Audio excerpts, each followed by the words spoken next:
Hi, everyone.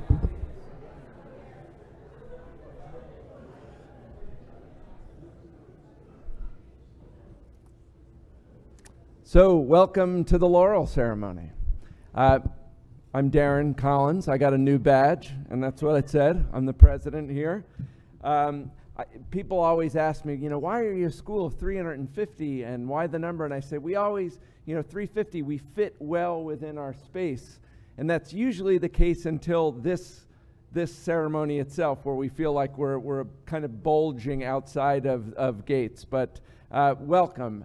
I'm the MC today. I'm going to get off the podium as quickly as possible, especially because Kai killed it so perfectly as an MC this morning.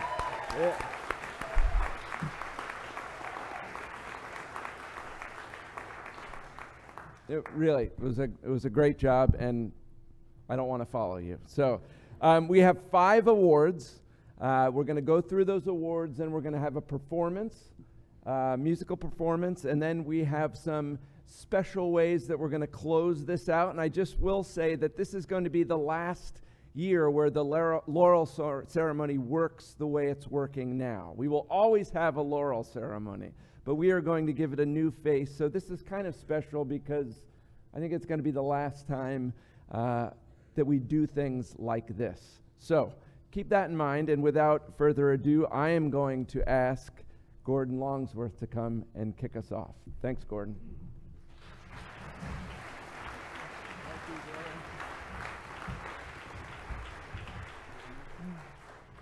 Okay, thank you, Darren.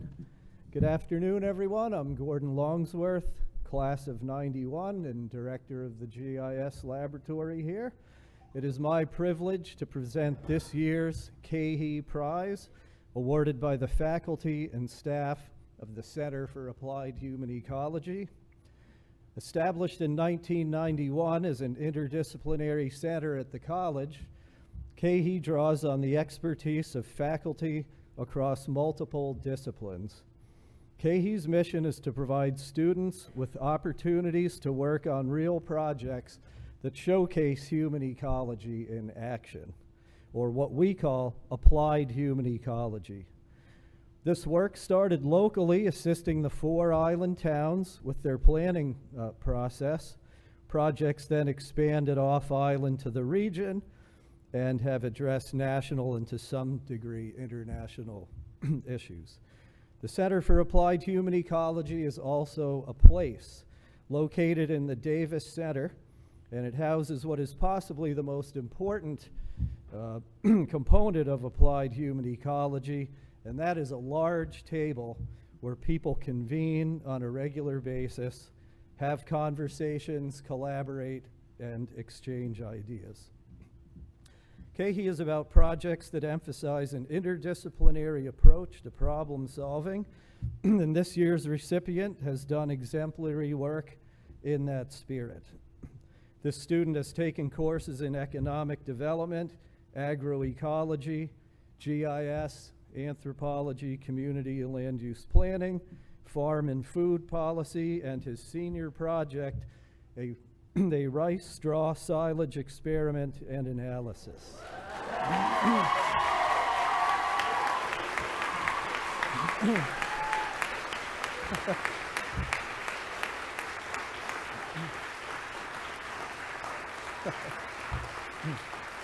But wait, I haven't said who it is yet. This year we enthusiastically present the Cahey Prize to Chan Boon-Lee Uwe. Boon-Lee, will you please come forward?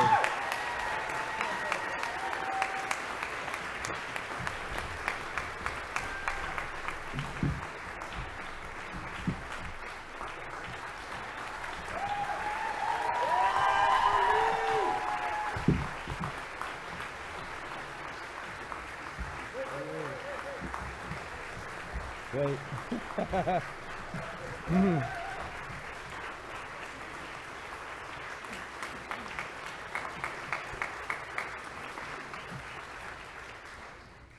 He wasn't supposed to walk away yet, but we present you on this 50th anniversary of its publication, the 1969 landmark classic Design with Nature by Ian McHarg. Ian's teaching, writing, and lectures were very influential in the establishment of human ecology at this college. Congratulations and best wishes, Boon Lee.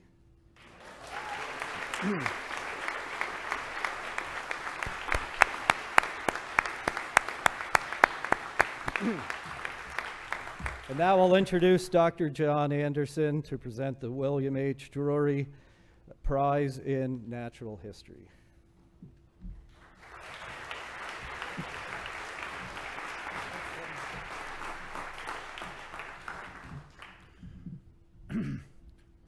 Before I do anything else, I'd just like to say a couple of words to the back of the room and up to the gallery. The most important words are thank you.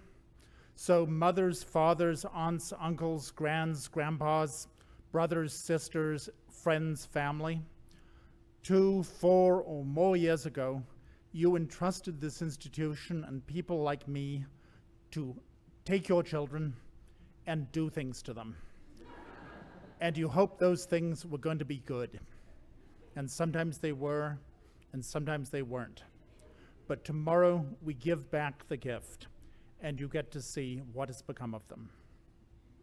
A long time ago, one of our elders said that when your views of the world encounter situations that make you uncomfortable, you need to pay attention because you're about to learn something. That elder was Bill Drury, who was one of our earliest faculty members here. And Bill was a lot of things. He was an ornithologist. He was a botanist. He spent time on the Atlantic and the Pacific during the Second World War as a chief petty officer on a destroyer. I have his journals where he's providing support fire in an island in the Pacific. And in between the shell bursts, he's sketching birds. Bill was the son of an artist. He painted, he drew. He never wanted to be called an artist, but he loved people who paid attention.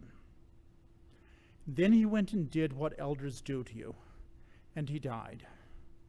And some of us thought it'd be a really good idea, in his memory, to establish a prize for the student that we felt really should have had Bill as their teacher.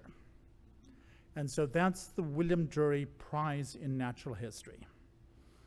And every year we've picked out a student who has immersed themselves in natural history in the field and really engaged in the sort of research that Bill would have loved to support and would have loved to participate in.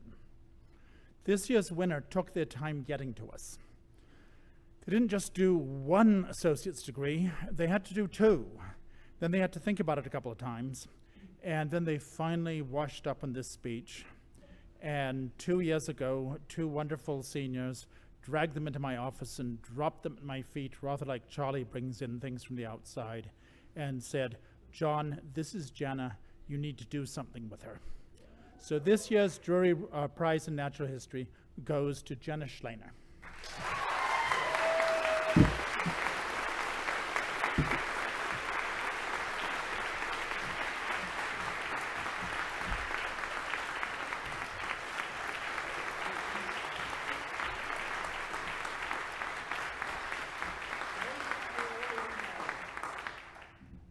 Do you need this? Most of you already know, I can shout.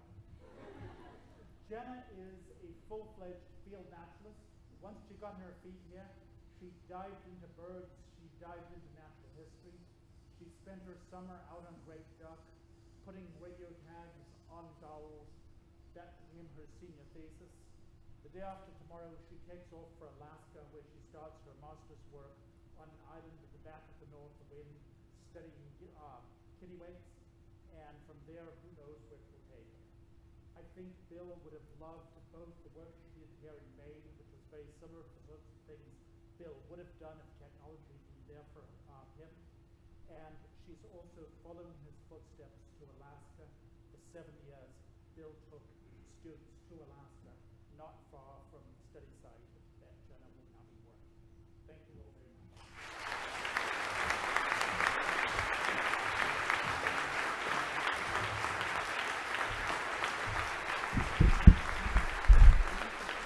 And now it's my great pleasure to introduce my colleague and friend, Suzanne Morse, who will present the Craig Green Award.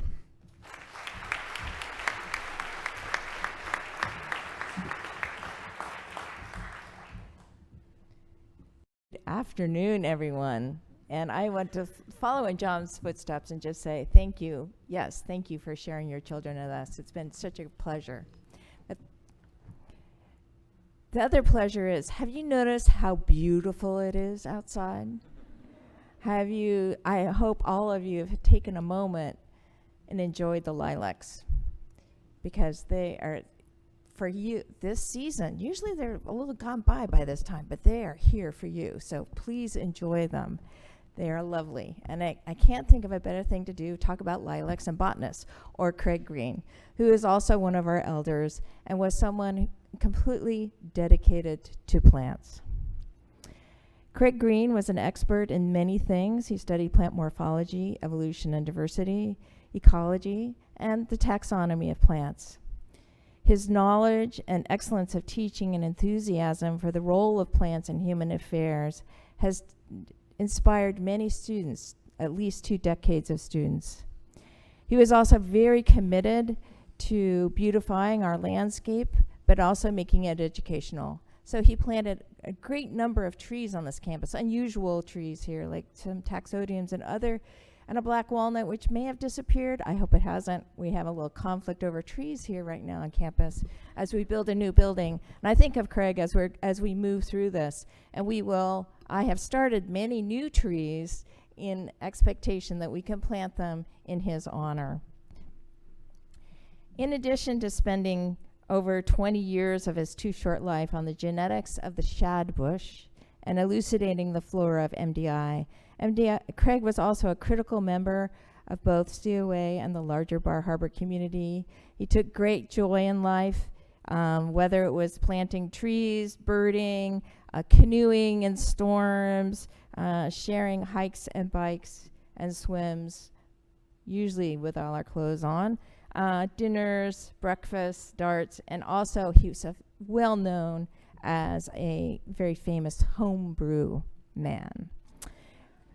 This year's recipient, no doubt, would have loved to have gone hiking with Craig, to have participated in his research projects, as well as worked together supporting and improving the herbarium.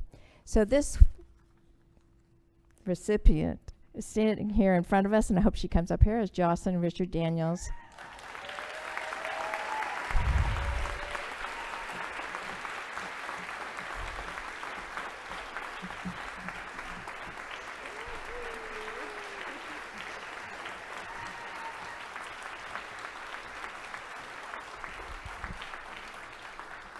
And this is how we torture the recipient. They have to stand here while we say nice things. So I would say Josh is an artist, researcher, native plant lover, and just deeply curious about the natural world. She began her college away from here, like the previous recipient, and she started at the University of Southern Maine and Laguna College of Art and Design. And then she very intelligently came north to complete her last 2 years at the College of the Atlantic. And she brought her remarkable artistic skills to all of her subsequent work, where she focused on all things biological, including marine biology, trees and shrubs, natural history, biology, botany, lichens, fungi, forest ecology. I think I probably left out a couple. But it was a very strong theme in her last 2 years here. And she is someone like Craig who is very attentive to plants, and I would say has taken to the teaching of plants, who can see them both as individuals and together in the forest. She's also planted and tended the wild gardens of Acadia, while also tending with equal care the dried plant collections in the COA herbarium, which we share with the Natural Park Service. And although she completed her senior project last week, right? Okay. Communicating conservation in Acadia National Park, this has not quenched Josh's continuing botanical pursuits. Well, just this week, together with Susan Letcher, she's been tracking down the shifting sex life of the striped maple. So, Josh, it's a great pleasure to present to you the Craig Green Botany Award, as well as his book.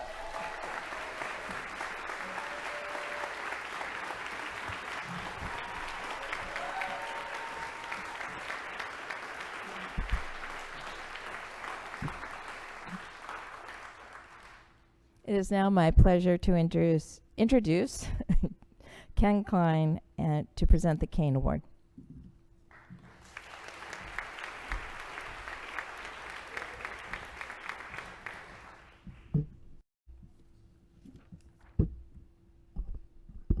Good afternoon, everyone. I'm honored to present the Daniel H. Kane Award for outstanding work in conservation and conservation law at College of the Atlantic. Lawyer, physicist, mathematician, philosopher, outdoorsman, advocate, conservationist are all labels that would accurately describe Dan Kane. Dan was one of the 4 founding faculty members at the college. Trained as a lawyer, Dan taught classes at COA ranging from environmental law and land use and conservation to such fields as philosophy, physics, business, and human creativity. If that doesn't give you a sense of the breadth of Dan's interests, one only needs to look at the table of contents of one of his books in our library.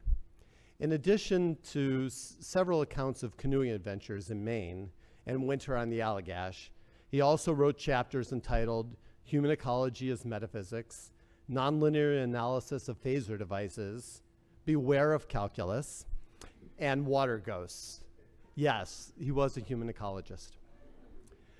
Although Dan is no longer with us, his legacy lives on in the students who have come after him and who share his commitment to interdisciplinary learning and the passion to make the world a better place. Dan's enthusiasm and genuine curiosity for the world around him were legendary. This year, for the first time since we've been giving this award, we were unable to choose only one recipient.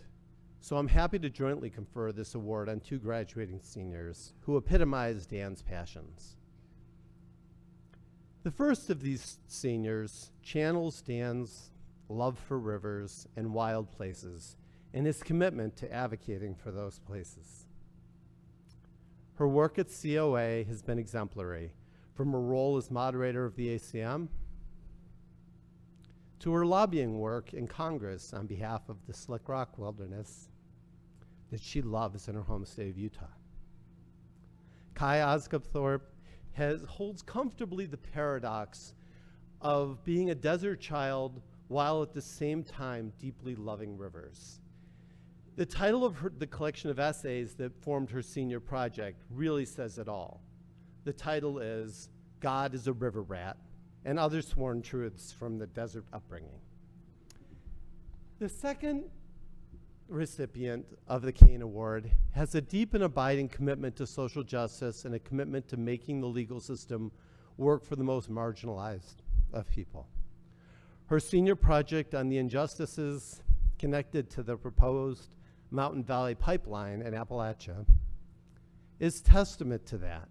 Whether organizing community members in support of Standing Rock, championing the behavioral changes necessary to address discarded resources, and if you know her, you've been there, or her work on promoting international climate justice through her work with COA's advocacy group, Earth in Brackets.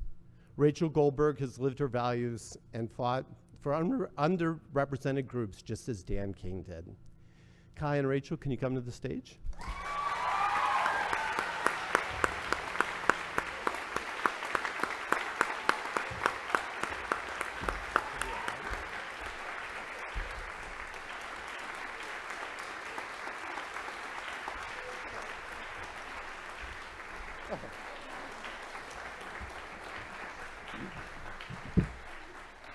So given Kai's love of paddling and strong advocacy for free-flowing rivers, there's no better award for Kai than a celebration of the country's rivers in the book, America's Great River Journeys, written by river advocate and author Tim Palmer.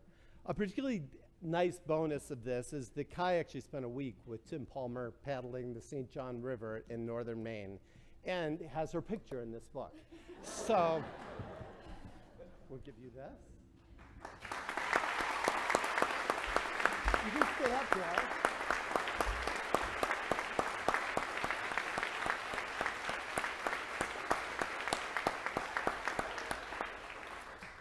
So for Rachel, a book that shares her passion for environmental justice seems equally fitting. Sharing the Earth is a fantastic anthology of voices from around the world, which links concerns for all life on the planet to a deep commitment to local and global social justice.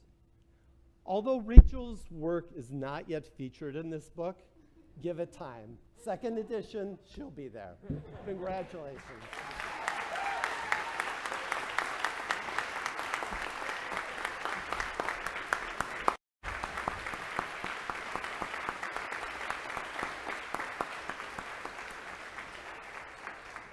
And now I'd like to turn the podium over to Professor Bonnie Tai, Professor and Director of Educational Studies at the College of the Atlantic. Bonnie.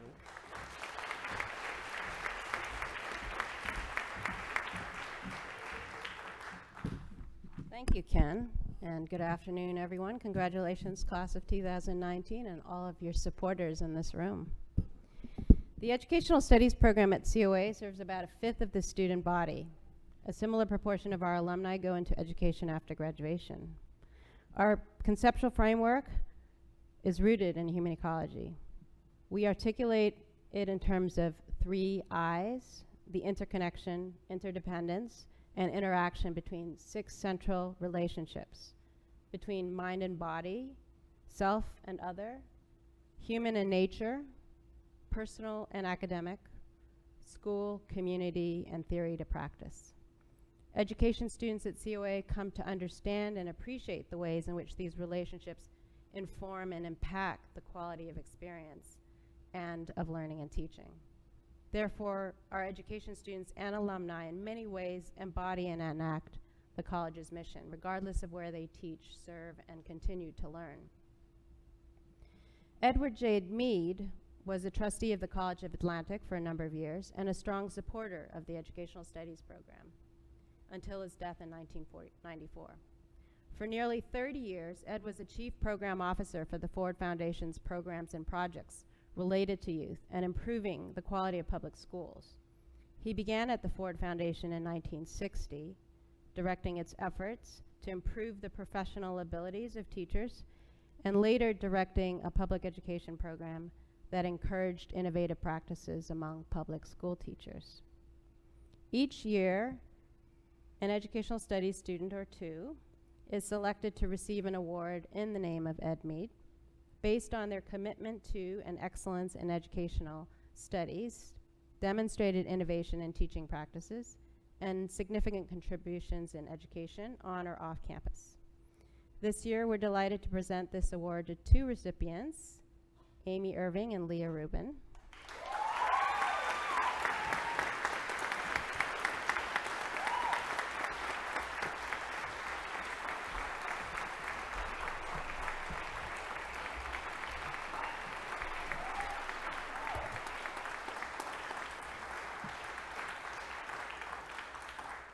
Amy Irving's years as developing educator have been marked not only by her work preparing to teach secondary science, but also by a passion for the natural world and the policies we create around common spaces. A former COA OOPS leader at Baxter State Park, Amy's taken special interest in national park systems, an interest that has included time as a park volunteer in Costa Rica and culminated in her senior project, researching park and community responses to federal government shutdowns. Amy combines her love for the outdoors with her growing capacities as a teacher while assisting with both COA's Introduction to Oceanography and Marvelous Terrible Place, the Newfoundland course. She's also expanded her science practices knowledge through a marine research internship at the University of Victoria studying gray whales. During fieldwork in local schools and while student teaching, Amy co-designed with Leah Rubin, implemented and assessed inquiry units focused on environmental issues and solutions with middle school students. Recognizing the importance of creating a fun and safe space for learning, Amy practiced experiential and place-based education in her student teaching. She was so dedicated to her students, she returned in the winter term to assist with the annual Frozen Classroom. Amy's also deeply concerned with the policies and programs impacting students as evidenced by her investigation into bilingual education generally and California's Proposition 227 and its eventual repeal in particular.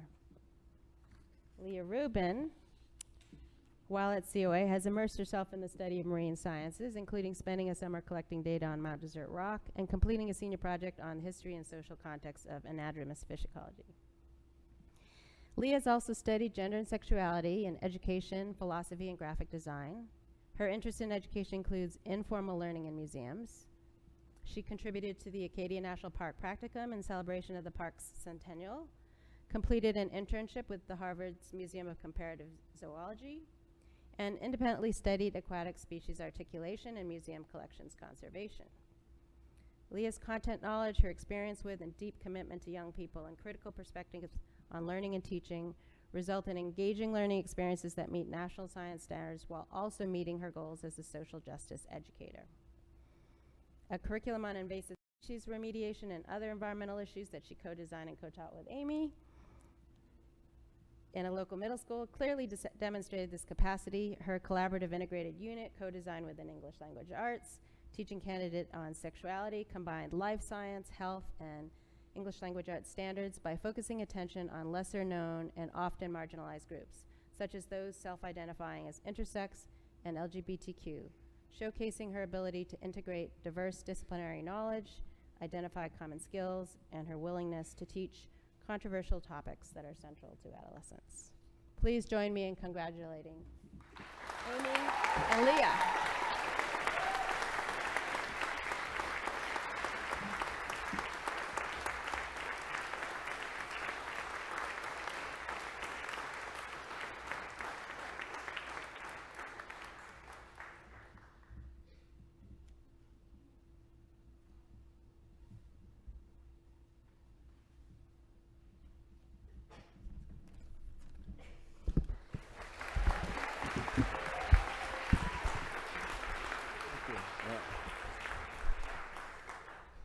My wife Karen is upstairs, and she's mortified that I'm taking photos of the people from behind, but like the view is spectacular. It's really, really spectacular. Sorry about that if I offended anyone. But so now I'd like to bring Max up. Who heard Max this morning? Right? Max and John are going to perform again. I'd like to bring Max Herbert to the stage. Thank you.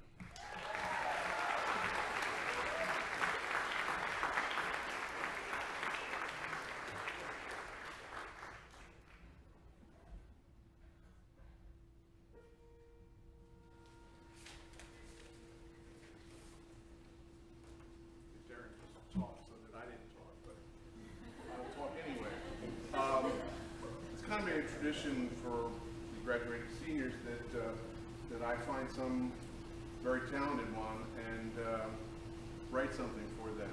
And this year, without exception, it happened again. However, this is a little special because this is Max, and I could have written anything, and he could have played it. He's that special. He's a fabulous musician, and I'm really proud that he's playing this piece. He had a wonderful recital the other night, playing some very, very, very, very challenging material. He's super talented, and this is going to be great. So this is Max playing Rhapsody for trumpet and piano. Thank you.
Thank you, Max and John.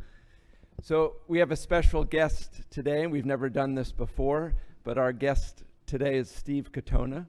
You remember this morning there was the marine worm question, and then also the flower inside the fig question. Those were Steve's questions. Like, this guy has an insatiable curiosity, and that's what made him such an exceptional teacher and such an exceptional president of this institution, a mentor of mine. I was so lucky to have had him as a teacher, and then to arrive here as president and be able to call up Steve and say, what do I do in X situation?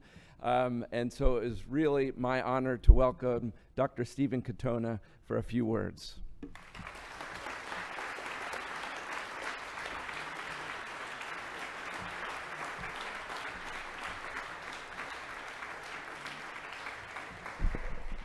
Thank you, Darren. And I want to say how wonderful it is to be back here and to see my friends and colleagues and all of you. You're all truly amazing. Your presentations this morning were wonderful. So, the good news is that I've been asked to make a special announcement. The bad news is that Lynn said I could talk for 5 or 10 minutes. So, wait for it. This is all about Bill Carpenter. Yeah.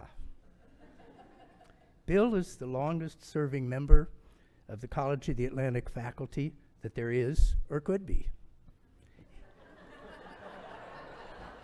He joined COA before there was a faculty in the summer of 1971 as one of 3 teachers hired to teach a pilot program testing whether embryonic ideas discussed by the founding trustees might actually germinate into a college. Bill and his 2 colleagues led 12 pioneering students in this institution's first exercise in human ecology, investigating what might be a human ecological future for Bar Island right out there. The experiment turned out well enough to satisfy the trustees and at least some of the students, including Gray Cox, who was then a student at Mount Desert Island High School and is now professor of philosophy, peace studies, and language learning here, showing that the novel concept of human ecology was in fact interesting enough to generate a curriculum and attract students. Luckily, the experiment also satisfied Bill, who applied to teach as soon as there was going to be a college. He was the first faculty member hired. Next came physicist, philosopher, lawyer Dan Kane, whom you've heard about already, who was teaching at San Jose State University, and anthropologist Linda Swartz. My wife, Susie, and I were in California, where at the time I was teaching ecology in the School of Design at the newly formed California Institute of the Arts, and Susie was a newspaper reporter, among other things. Therefore, after Sam Elliott, who was then the academic dean of the still imaginary college, received my letter of application to teach, he directed me to visit Dan and his wife Marion for an interview. What brilliant and exciting people they were. Their enthusiasm rubbed off on us. So, on a very cold and snowy December of 1971, we came to see the college for ourselves. And that's when we met Bill and knew we had come to the right place. Bill's magnetism has been a central force here at the college and beyond.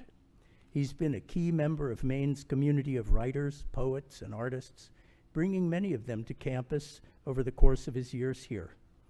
In addition to his own contributions in fiction and poetry, he has steadily enriched the arts here and elsewhere through the students he has mentored, who now spark their own communities. What makes Bill so special and unique is the stuff above his shoulders. Now, this is not meant to belittle the stuff below. Strong arms that tend sail every summer as he cruises the Maine coast, and strong legs that carry him up and down Route 1 for daily runs, but his topside talents are remarkable. Let's start with the mouth and ears. Bill talks as easily as most of us breathe. His mind-tongue connection is instant, cogent, and always original. He's a careful listener, too, with singular attentiveness to things most people can't tolerate hearing, such as your dream last night. But here's the interesting part. He has two brains. One is the standard issue variety, just a little quicker and keener than most. That one got him through Dartmouth, the University of Chicago, the University of Minnesota, and saw a lot of action during his service here as Dean of the Faculty, Chair of the Academic Policy Committee, Chair of the Personnel Committee, and all the other duties that accrue to a respected professor. It also serves him well avocationally. As a fine naturalist, a very accomplished birder, and an eager student of human evolution, anthropology, and early human migrations. Ah, but the other brain, that is the real treasure. It creates what Maine's license plates only promise, the way life should be. This brain is not constrained by the laws of physics or by any other pedestrian boundary. This brain is an alembic that distills life's radiance and shadows and discards the dross. This brain is where imagination lives and magic happens. In this brain, you row your boat and life really is a dream. It's true that a leech has 32 little brains, one in each segment, almost exactly the number of students in the college's first class. But they haven't gotten anywhere yet because they've been in all segments meetings for 150 million years discussing the ethics of that blood-sucking thing. Octopuses, on the other hand, have one big brain and 8 smaller brains, one to each arm, so they can make decisions much more easily, and they will. Bill, however, has only 2 brains. Now, if you grow up in central Maine, as Bill did, you don't tell anyone about the second one. God forbid they would find out about it at Dartmouth either, where students spend their nights howling from open windows, living out the college's motto, Vox clamantis in deserto, a voice crying out in the wilderness. Or at the University of Minnesota, where they're all gophers. Or at the University of Chicago, where undergraduates meme that fun comes to die. And where Bill was an inland steel postdoctoral fellow. You'd definitely want to hide brain, too, from inland steel. But freed here at last on the Maine coast, this is the brain that has captivated us for nearly 50 years now. Australian Aboriginals believe that the ancestral spirits dreamed into existence the world and everything in it, beginning in the ancient dream time, but still continuing today. And that is just what happened here. Bill and a few other ancient ancestors dreamed this college into existence. None of us, including him, knew what we were doing, so we dreamed ourselves into existence too. And now you are all doing it. The Aboriginals are right. The dream time never ends. If you meet a genie and he gives you 3 wishes, ask to have taken 3 of Bill's courses. Perhaps Bread, Love, and Dreams, or Voyages, Journey to India, or History of the Maine Coast by Sail, or maybe Autobiography, in which case you would have a record of your life at 20. But definitely save 1 wish for the Big Bang. This semester's recapitulation of the college's birth and first decades, featuring archival reading lists and guest appearances by dozens of early students, teachers, trustees, and community members, all condensed into a thick and delicious soup of memory, nostalgia, fact, myth, luck, and general amazement that something so hopeful, so improbable, and so necessary could occur.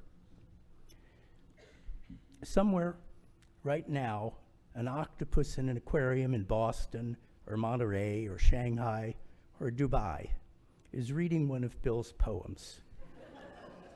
She is excited. Her body flashes rainbows.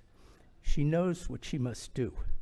She squeezes through a hole the size of a dime and waves the others to follow.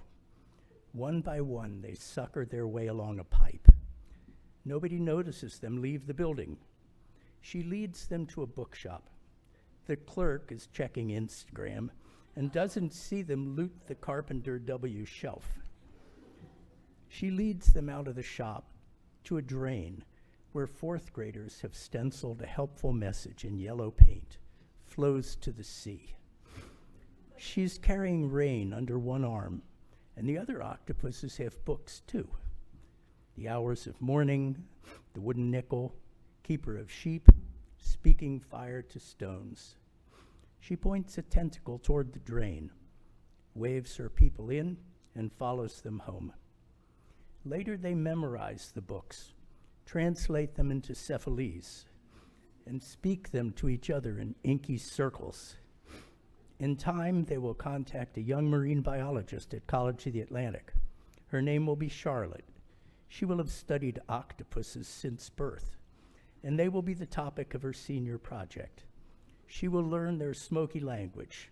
They will tell her, free the animals, free the prisoners, free the pictures from their frames. Use your brains, all of them, and she will. I'm very pleased to announce that a book, or more precisely a book award, will accompany Bill home too. To commemorate Bill's retirement and honor his extraordinary service, College of the Atlantic is creating the Bill Carpenter Book Award, and this prize will be given to one or more graduating seniors for outstanding achievement in literature, creative writing, or poetry. And beginning next year, the prize will be given at each Laurel Ceremony as a perpetual reminder of Bill's legendary orations on these occasions and of his enormous contributions to the life and success of this college and its students. Congratulations to Bill and to all of you who are graduating. Thank you.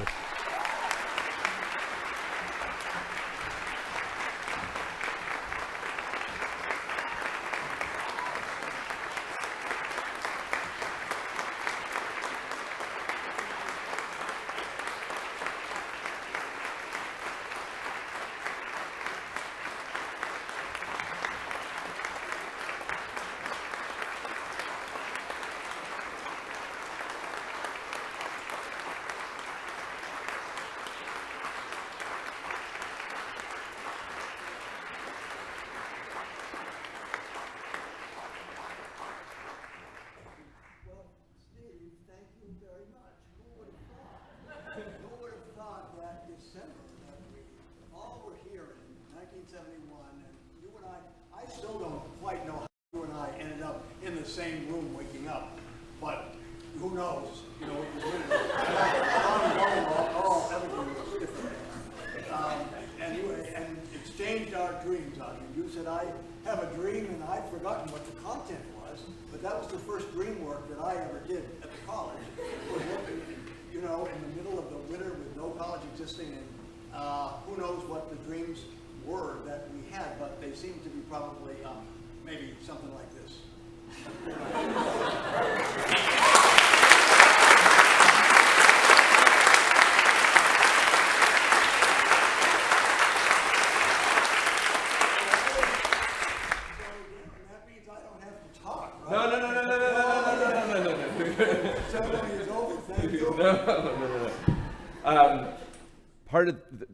One of the greatest pieces of today is clearly hearing Bill's final words, and they usually encapsulate the final words of the year, that is. But before I ask Bill to come do that, we're at the part of the ceremony where the faculty will descend from the stage, and actually we fit really well here. This is a perfectly numbered group. And so the faculty will descend, and they bring to their advisees a notebook, and the notebook will have an inscription in it, but as a way to remember each other going in the next decade, and so in the next decades. And so before we hear Bill, I would like to ask that faculty find your advisees, and then don't go anywhere, because we will conclude the ceremony with some words from Bill. So, onward.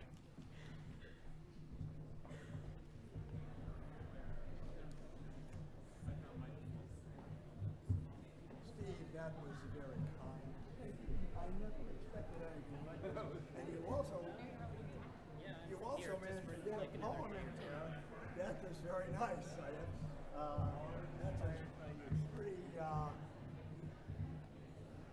shows how easy it all is when you just relax. You know, that is so much fun.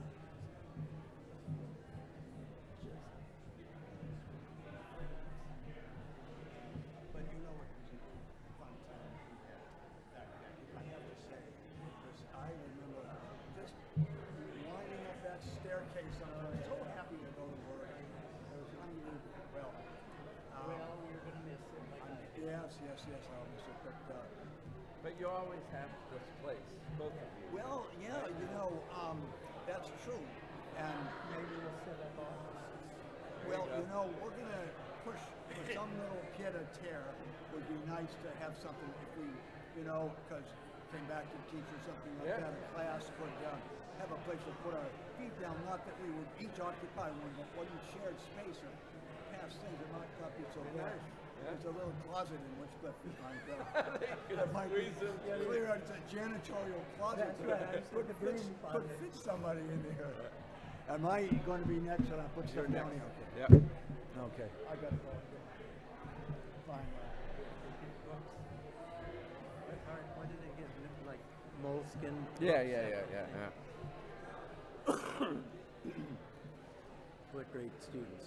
That was great. That was really good. I know it was hard at the beginning. I felt it. Yeah. It was great. I meant every word I said, having you here. Yeah.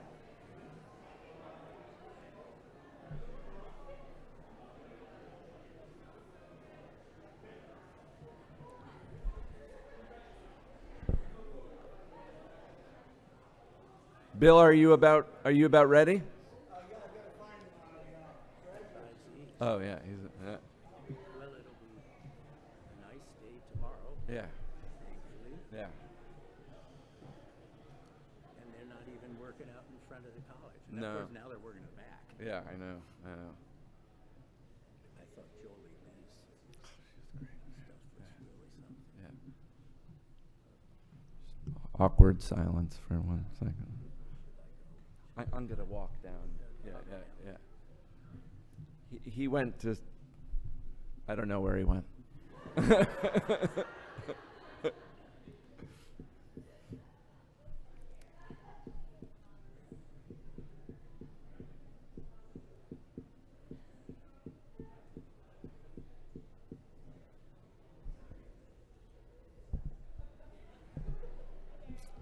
So 3 guys walking.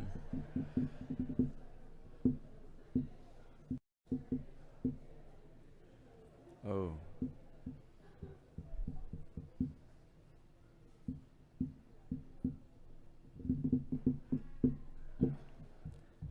So I don't know, that went pretty well, I thought.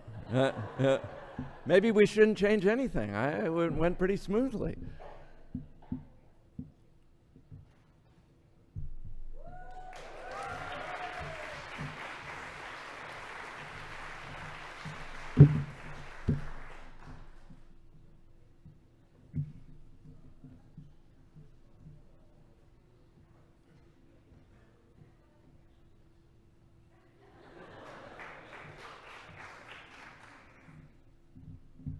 Where's Steve? Thank you, Steve, immensely for that quick reminder of how much fun it was to start this place.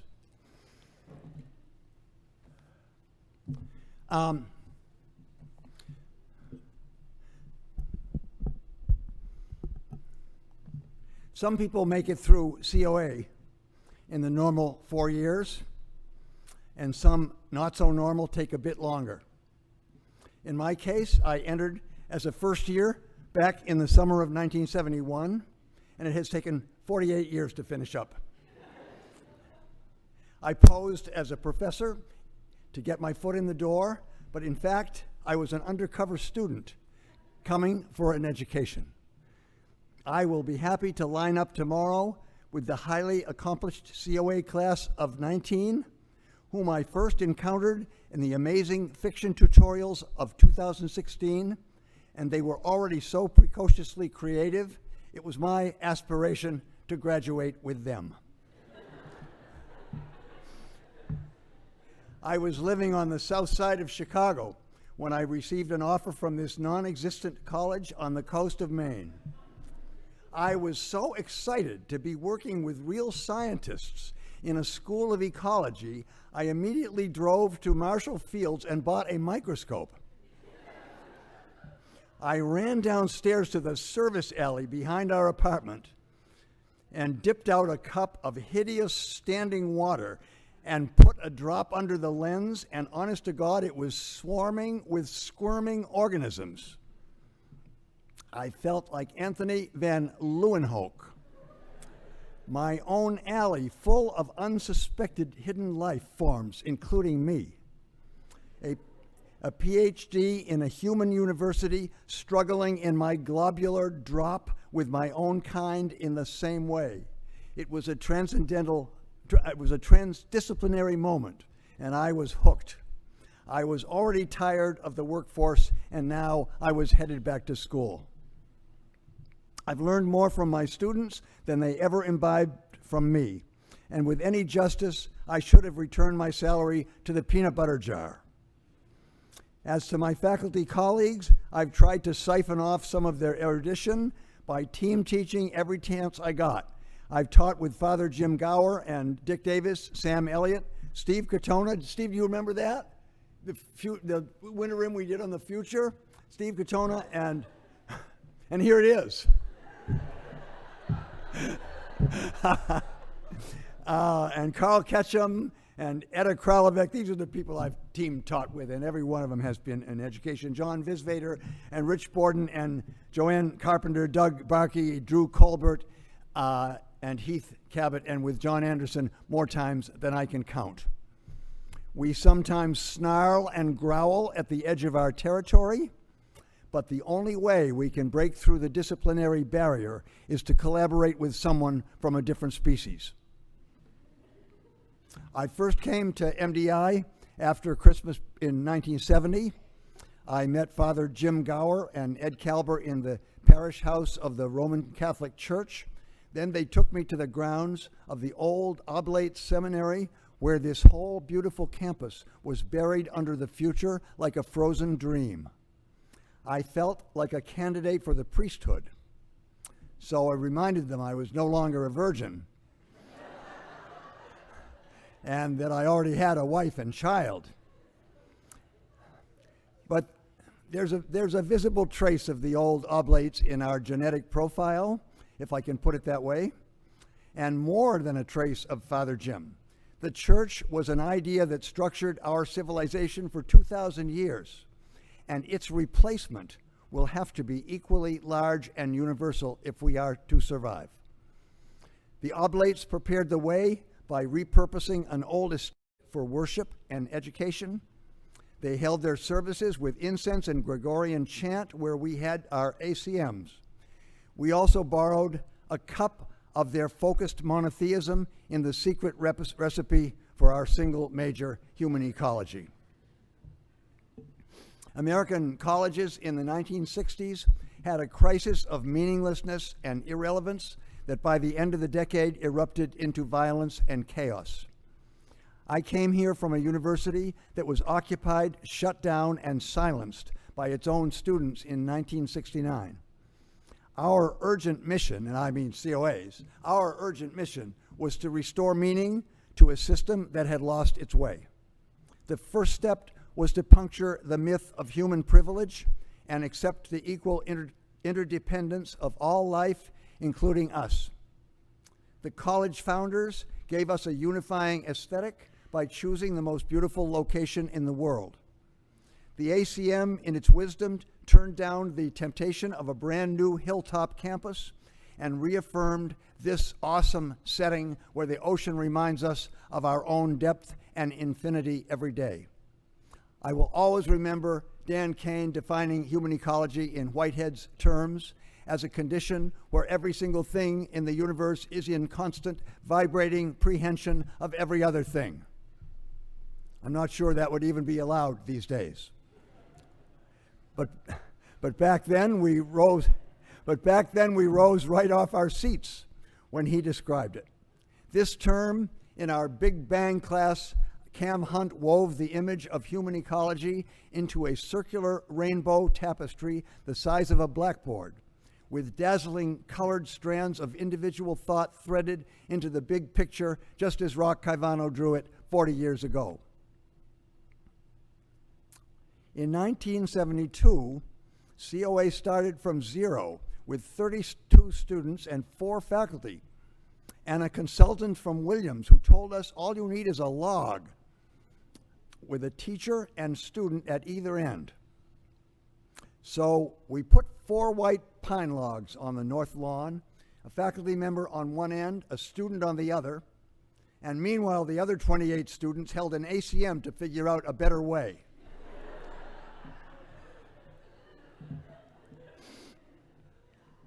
An idea needs the right physical structure to enclose and express it, or it will dissipate into space. The old Calber Hall had a tall, circular staircase that rose up through the center and bound the community like a spiral of DNA. Then, when the college was 11 years old, it burned to the ground with only its 3 chimneys left standing in the smoke and gloom.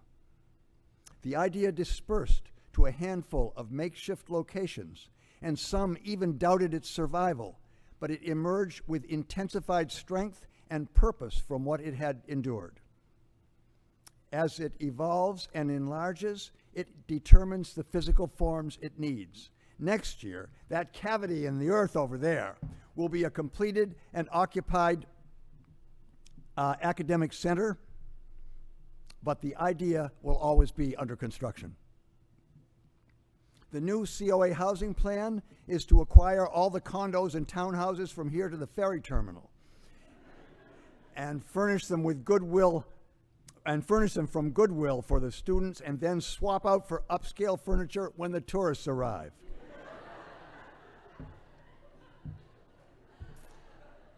It sounds like student luxury, but our creative writers need something else. What they need is a Bar Harbor tenement with a predatory landlord, a fentanyl lab in the basement, and a screaming homicidal couple on the floor above. So they'll have something to write about. When students come down with writer's block, I tell them, just take a room on DeZille Avenue, and they return the next morning with a manuscript. I'll never forget Annie Hart's poem about the biotic colony in her kitchen sink drain. So advanced, they would talk to her while she did the dishes. And Adam Haynes' version of Crime and Punishment with the old pawnbroker murdered in the apartment over Sherman's books. And how are they ever going to learn about marriage without listening through the wall? They should be subsidized. If any of our alums grow wealthy from the sale of their poetry, consider endowing the Downtown Living Project so our writers can afford to live where life is real. This spring, like my classmates, I have been obsessed and consumed by my own senior project, which was the Big Bang history course that we just finished up this term, this week. We brought in 43 prehistoric students and faculty and trustees to remember and reconstruct the COA narrative from the beginning. Alums from the first class in 1972 met first years from the class of 2022, reflecting each other across an interval of 50 years. We celebrated the 97th birthday of Les Brewer, our founding and lifelong trustee, whose energy and enthusiasm are so strong he could wake up and start us all over again tomorrow. we heard so many perspectives, and we realized there's not only no such thing as truth, there's not even such a thing as a fact. My gifted classmate Ali Farquhar was our superhero TA, taking over when I got sick to confirm what I always suspected, that COA classes might be improved by the disappearance of their instructors. It would do wonders for the budget.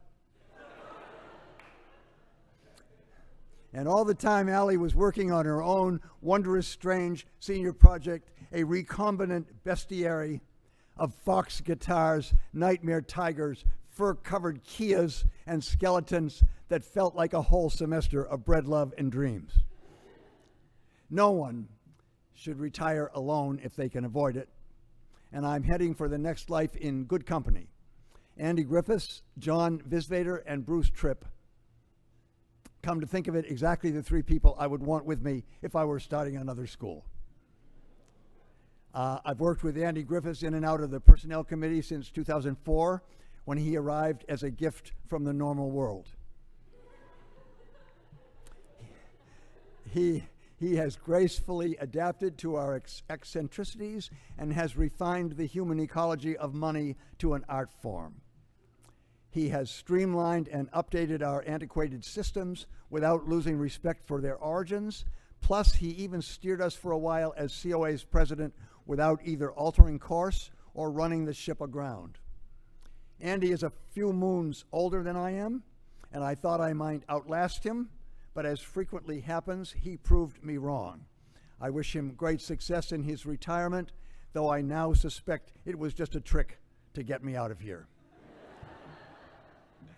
John Visvader prevailed over all candidates in the epic philosophy wars of the mid-'80s.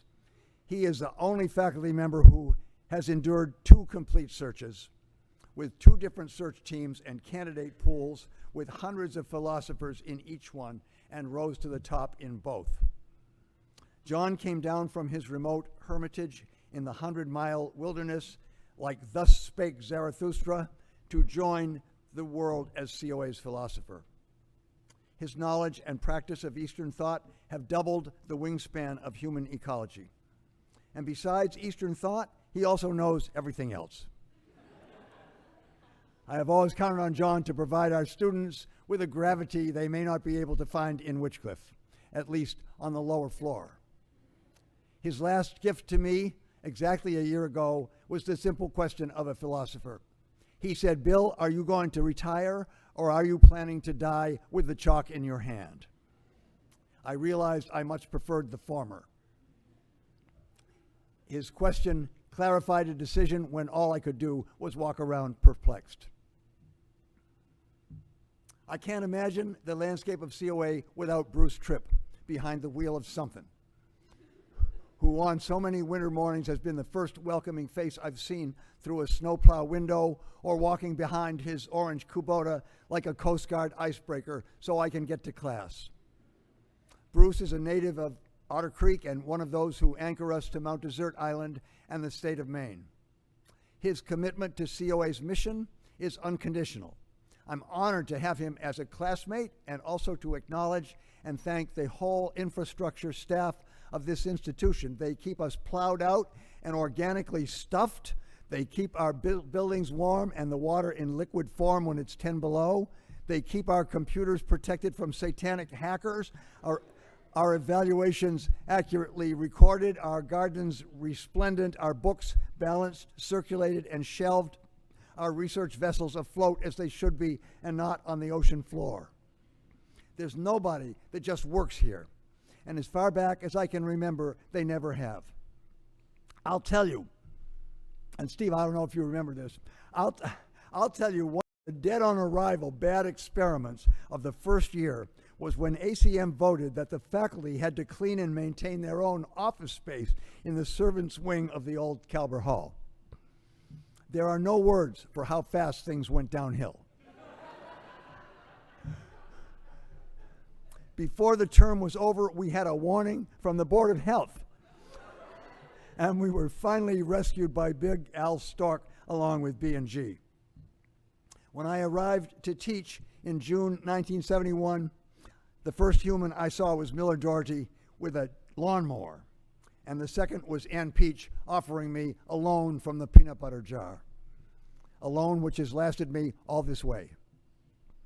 We should also recognize our temporary employees working on the new building, like the operator of the big John Deere backhoe in the construction zone, Brian, who's digging through 450 million years of time down to the Ordovician era to deepen the foundational roots of human ecology.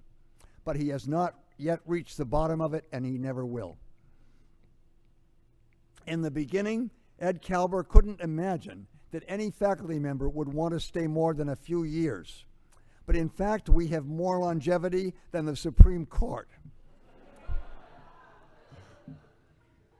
Why would anyone ever want to leave? It's been a great privilege to have watched an embryonic concept transform to a reality beyond anything we could have envisioned. We were born in a revolution, and we knew what we didn't want right from the beginning. But we had to wait for the future to see what we would become. I feel like an old lifer, finally paroled with a bus ticket and facing life on the outside after 50 years. But I'm honored to be traveling with the class of 2019. Thank you.